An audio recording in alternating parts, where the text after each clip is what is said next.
ایک دفعہ کا ذکر ہے کہ سرسبز پہاڑیوں کے بیچ ایک چھوٹے سے گاؤں میں ہارون نام کا ایک دودھ والا رہتا تھا۔ ہارون دودھ بیچ کر روزی کماتا تھا۔ شروع میں وہ نہایت ایماندار تھا۔ اس کا دودھ خالص، گاڑھا اور بہترین تھا اور گاؤں والے خوش ہو کر اس سے دودھ خریدتے تھے۔ وقت کے ساتھ ساتھ ہارون کا کاروبار چل نکلا اور بہت زیادہ لوگ اس سے دودھ خریدنے لگے۔ یہ دیکھ کر ہارون کے دل میں امیری کے خواب پیدا ہونے لگے۔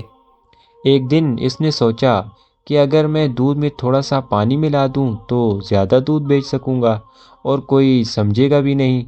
پہل وہ دودھ میں معمولی سا پانی ملاتا، اتنا کہ کسی کو فرق محسوس نہ ہو۔ گاؤں والوں نے کوئی شکایت نہ کی اور ہارون نے خود کو بڑا ہوشیار سمجھا۔ جلد ہی اس نے زیادہ پانی ملانا شروع کر دیا اور دیکھتے ہی دیکھتے وہ گاؤں کا سب سے مشہور دودھ والا بن گیا۔ باقی دودھ فروشوں کا کاروبار بند ہو گیا کیونکہ وہ ہارون کی قیمتوں کا مقابلہ نہ کر سکے۔ ہارون اپنی کامیابی پر مغرور ہو گیا۔ وہ سوچتا کہ میں گاؤں کا سب سے ہوشیار آدمی ہوں۔ اپنی بڑھتی ہوئی کمائی سے اس نے اور زیادہ گائیں خرید لیں، اپنی گائیں کا ریوڑ بڑھا لیا اور ایک بڑی سی کوٹھی بنانا شروع کر دی۔ لیکن جوں ہارون کا پیسہ بڑھا، اس کے ساتھ دودھ کی کوالٹی گرتی گئی۔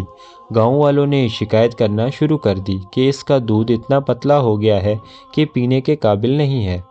کچھ نے اس سے دودھ لینا چھوڑ دیا اور دوسرے گاؤں سے دودھ خریدنے لگے، مگر ہارون اپنی دولت کے نشے میں ان شکایات کو نظر انداز کرتا رہا۔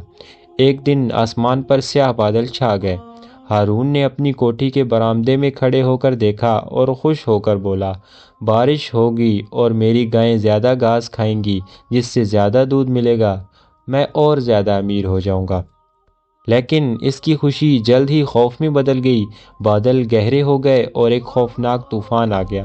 ہوائیں زور زور سے چلنے لگیں، بجلی کڑکنے لگی اور موسلا دھار بارش شروع ہو گئی۔ فارم کو تباہ کر دیا، درخت جڑ سے اکھڑ گئے، باڑیں ٹوٹ گئیں اور اس کی گائیں خوف کے مارے ادھر ادھر بھاگنے لگیں۔ کچھ گائیں ہوا کے جکڑوں میں بہہ گئیں اور کچھ درختوں اور ملبوں کے نیچے دب کر مر گئیں۔ اس کا استبل گر گیا جس سے کئی بھینسیں دب کر ہلاک ہو گئیں۔ ہارون کی بڑی کوٹھی بھی زمین بوس ہو گئی۔ صبح تک اس کا شاندار فارم مکمل طور پر تباہ ہو چکا تھا۔ ہارون ملبے کے درمیان بیٹھا رو رہا تھا۔ اس کی گائیں ختم ہو گئیں، اس کی دولت تباہ ہو گئی اور اس کے خواب چکنا چور ہو گئے۔ اسی دوران گاؤں کا ایک عقل مند بوڑھا اس کے پاس آیا اور کہا، ہارون کیوں رو رہے ہو؟ ہارون نے روتے ہوئے کہا، میرا سب کچھ ختم ہو گیا ہے، میری گائیں، میرا گھر، میرا مال، سب کچھ برباد ہو گیا ہے۔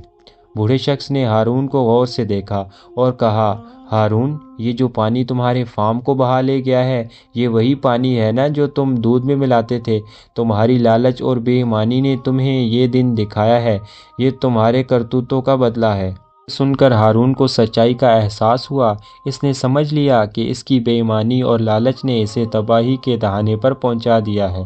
وہ نہایت افسردہ ہو گیا۔ اب ہارون نے عہد کر لیا کہ وہ اپنی زندگی ایمانداری سے گزارے گا۔ پھر اس دن کے بعد ہارون نے محنت سے کام کیا اور ایمانداری سے اپنے کاروبار کو دوبارہ شروع کیا۔